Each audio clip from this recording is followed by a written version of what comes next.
Trans women who've gone through any stage of male puberty are now banned from swimming against cis women at the international elite level. It was a well thought out decision. I think it needed to happen, to be honest. Well, I wouldn't call it an inclusion policy. I would actually call it an exclusion policy. Today, a raft of new sporting codes now considering the same. FIFA and World Athletics, the first to announce they'll be re-examining their policies. If it's a judgment between inclusion and fairness, we will always fall down on the side of fairness. We can't have a generation of young girls thinking there is not a future for them in the sport.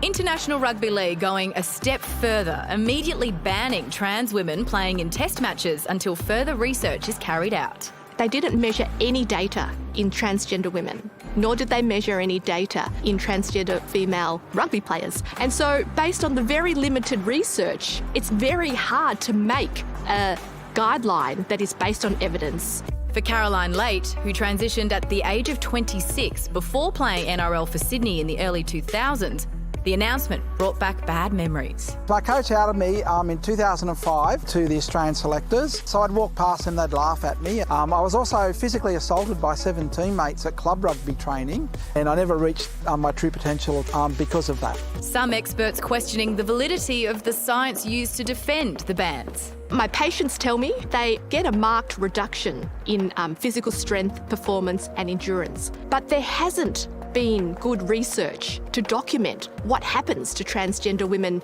objectively and not in a controlled fashion. If you're 15 or something and you haven't transitioned yet, and you're going through male puberty, all of a sudden you're out of sport. No transgender women want to go and play in a third category.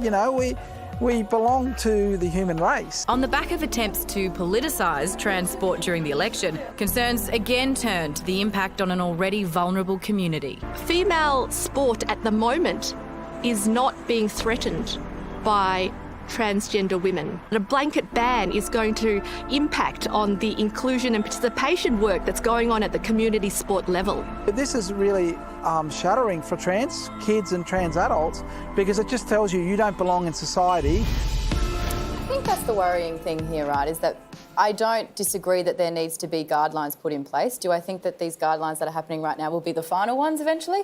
No, they're going to change and hopefully they will continue to grow and adapt as we get more input from the transgender community would be great. But it is a worry when it's so reactionary, it seems. Maybe it's not necessary, and maybe something as huge as the FINA decision, having that trickle down into community sport levels, which I know so many trans advocates are concerned about. Well, FINA were really clear, this is only about the elite thing. Yes. So you have to be on guard, I think, for that not to trickle down. But I think your point's an interesting one, especially with the Rugby League. Yes.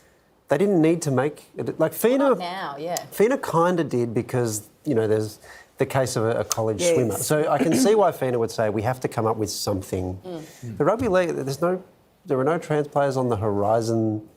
I don't think there are any actually registered players. But were they getting in first under the cover of the FINA decision? That's what I think it is. I think it's everyone saying, like, well, we've got this in place. That might be political, but, like, sometimes the best thing to do is not make a decision until you actually have to make it, right? Yeah.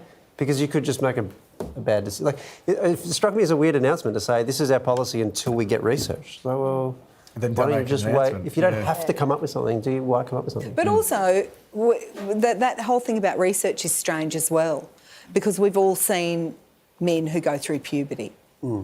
So I'm like, what research are you waiting for? No, but I think it's more about the effect of transitioning. Right. Yeah, and exactly what that looks like medically and what the implications of that in sport are. That's what needs to be researched. Well, I think that they found out what it looks like in the pool. That's what they're worried about. Well, possibly, yeah.